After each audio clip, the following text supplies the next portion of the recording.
Hi everyone, and welcome back to the channel. Well, as I'm sure you're all aware, Waterloo Road released its 14th series this week, all being available to watch on BBC iPlayer. So I've spent the past few days watching it, and I must say, it's a pretty solid series. I wanted to express my thoughts on the series. This isn't really a traditional review, I just wanted to talk about the series some more. Now, before going any further, I must warn you all that there will be spoilers for the whole series, so if you haven't seen it yet, then I suggest turning off this video.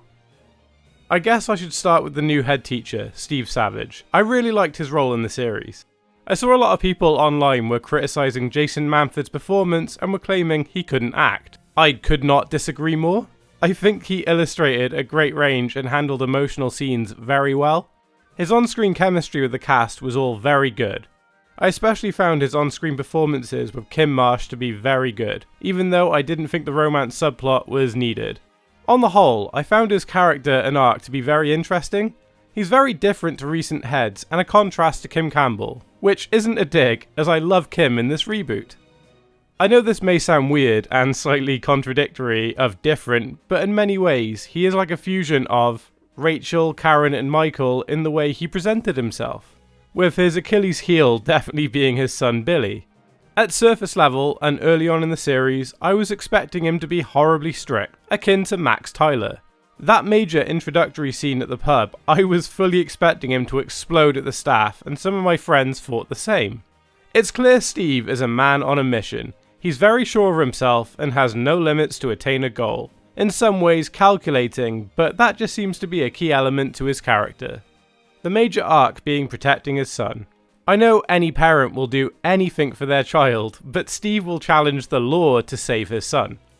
The ending was a bit weird. I was expecting Joe to step into his own, or for Kim to decide Waterloo Road still needs her. I mean, is Steve still the head teacher?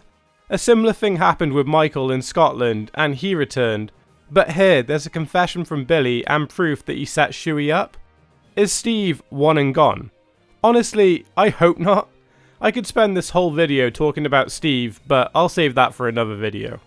This series had some clear and interesting arcs, the most coherent being Shuey relentlessly bullying Billy until he snaps and accidentally kills Boz. Look, Shuey is a horrible kid, much worse this series than last, but even so, he didn't deserve what Steve put him through. At the same time, based on trailers and images, I was expecting Shuey to be the sidekick to Boz. He feels more like a follower than the main bad kid, especially compared to characters like Lewis from the original run of the show. But I did think the trailer gave too much away. The murder reveal pretty much gave away the plot from episode 2 onwards. I more or less guessed everything that was going to happen from there for the rest of the series. I'm so glad Noel finally got a centric plot and storyline. He is such a funny character, and I actually found his dynamic with Preston to be very entertaining.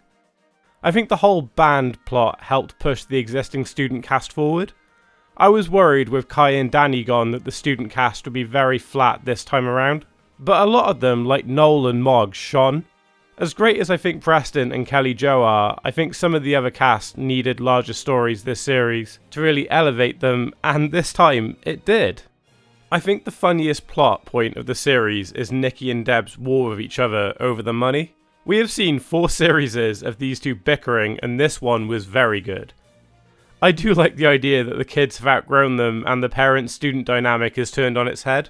To me, I think the breakup of Dante and Nikki should have come from Deb's. We all know how selfish she is, but I think her actively pushing them apart makes more sense.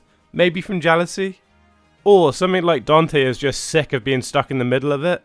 I really hate will they won't they plots, and this one with Steve was just so forced. It was the worst part of the whole series in my opinion. It did not need to be there. I don't really like that they broke up. If there was an indication of one of them leaving Waterloo Road, then yeah, sure.